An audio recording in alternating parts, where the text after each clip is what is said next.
Assalamualaikum warahmatullahi wabarakatuh. Semangat pagi anak-anak hebat. Senang Ibu Tenri kembali menemani kalian saat kalian belajar berbahasa Indonesia. Kita mulai dengan bacaan basmalah ya. Bismillahirrahmanirrahim. Semoga pertemuan kita kali ini dapat memberikan banyak manfaat, dapat mendapatkan keberkahan, dapat menerima pemahaman secara maksimal. Yup. Bismillahirrahmanirrahim. Kita mulai ya. Ternyata kali ini kita akan belajar singkat memahami hikayat. Meskipun singkat, tapi pemahaman yang didapat sangat padat. Inilah dia teks hikayat. Oke, menyimak teks hikayat yang dibacakan oleh orang lain untuk memahami dan menganalisis pesan dalam teks narasi berbentuk hikayat. Ini adalah capaian pembelajarannya ya. Berikutnya, mengidentifikasi ide dan makna kata dalam hikayat.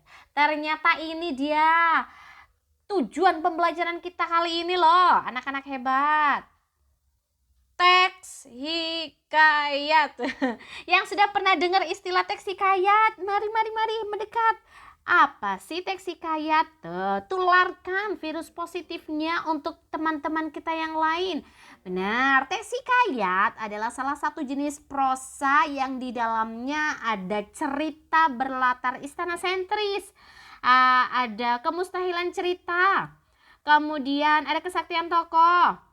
Lagi, teks hikayat itu anonim ya, jadi nggak tahu siapa pengarangnya.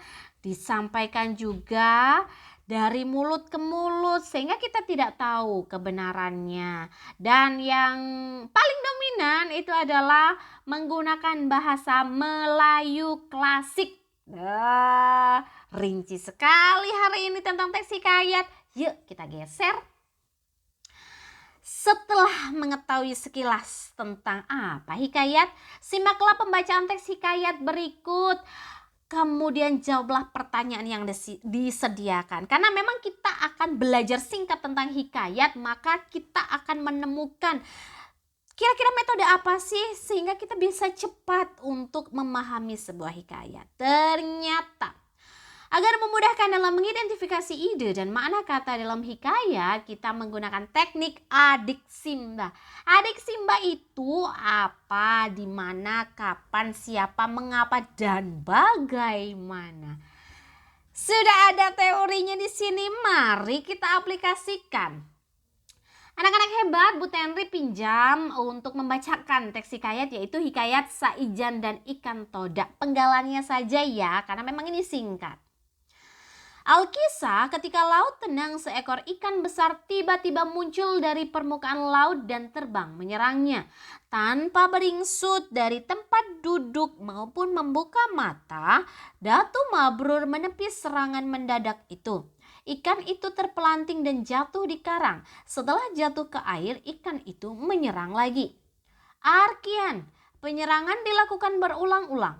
Di sekeliling karang, ribuan ikan lain mengepung, memperlihatkan gigi mereka yang panjang dan tajam, seakan prajurit siap perang. Hatta, pada serangannya yang terakhir, ikan itu terpelanting jatuh persis saat Datu Mabrur membuka matanya. Siang malam ia bersamadi di batu karang, di antara percikan buih, debur ombak, angin, gelombang, dan badai topan. Hai ikan, apa maksudmu mengganggu samadiku? Ikan apa kamu? Aku ikan todak, raja ikan todak yang menguasai perairan ini. Samadi membuat lautan bergelora.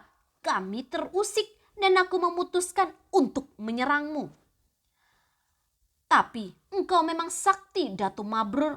Aku takluk, katanya megap-megap. Matanya berkedip-kedip menahan sakit. Tubuhnya terjepit di sela-sela karang tajam. Jadi itu rakyatmu. Datu Mabrur menunjuk ribuan ikan yang mengepung karang. Ya Datu, tapi sebelum menyerangmu tadi kami telah bersepakat. Kalau aku kalah kami akan menyerah dan mematuhi apapun perintahmu. Datu, tolonglah aku, obati luka-lukaku dan kembalikanlah aku ke laut. Kalau terlalu lama di darat, aku bisa mati. Atas nama rakyatku, aku berjanji akan mengabdi padamu bila engkau menolongku. Raja ikan todak mengiba-iba. Seolah sulit bernapas, insannya membuka dan menutup. Baiklah, Datu Mabrur berdiri. Sebagai sesama makhluk ciptaannya, aku akan menolongmu. Penggalannya aja ya.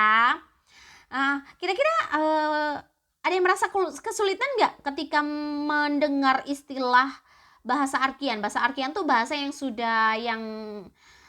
jarang kita gunakan tuh, bahasa-bahasa Melayu klasik kayak hata, arkian, sebermula, bersemadi, kayak gitu-gitu. Ada yang merasa kesulitan? Ups, tenang.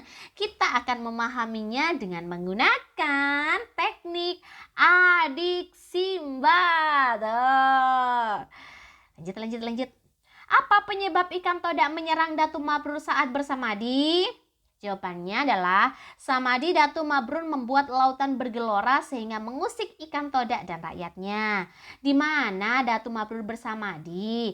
Datu Mabrur bersamadi di batu karang di antara percikan buih, debur ombak, angin, gelombang, dan badai topan. Kapan ikan terpelanting jatuh? Ikan terpelanting jatuh persis saat Datu Mabrur membuka matanya. Tuh ada beberapa yang salah ketik ya. Tapi yang jelas kan kalau kapan sih ikan terpelanting jatuh saat Datu Mabrur membuka matanya. Siapa yang bersamadi di batu karang? Datu Mabrur. Mengapa Datu Mabrur menolong Raja Ikan Todak? Sebagai sesama makhluk ciptaan Tuhan, Datu Mabrur tuh merasa bahwa sesama makhluk Tuhan tuh harus saling tolong menolong, harus tolong menolong ya, sudah ada salingnya tadi. Harus tolong menolong, kemudian ada bentuk bekerja sama begitu ya.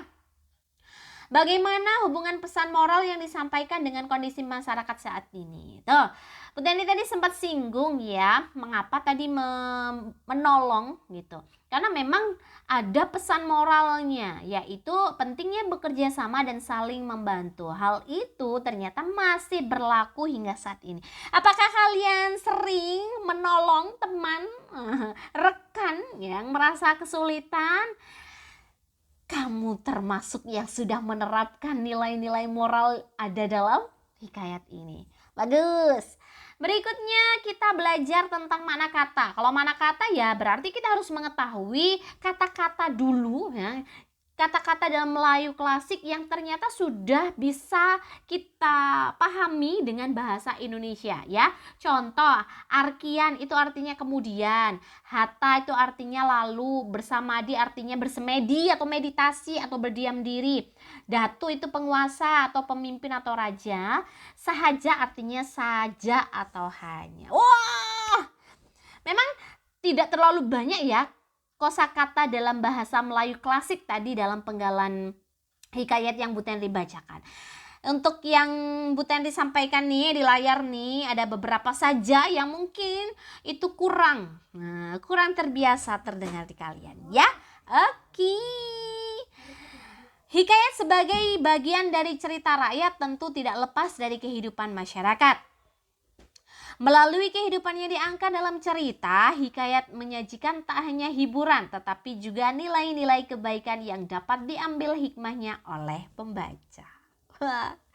Ternyata meskipun hikayat sudah jarang kita pelajari ya, tapi ternyata kalian harus belajar tentang sejarah, belajar tentang prosa lama yang tentunya ada penyisipan nilai-nilai kehidupan. Wah, belajar singkat untuk memahami hikayat, tentunya kalian memahaminya secara padat.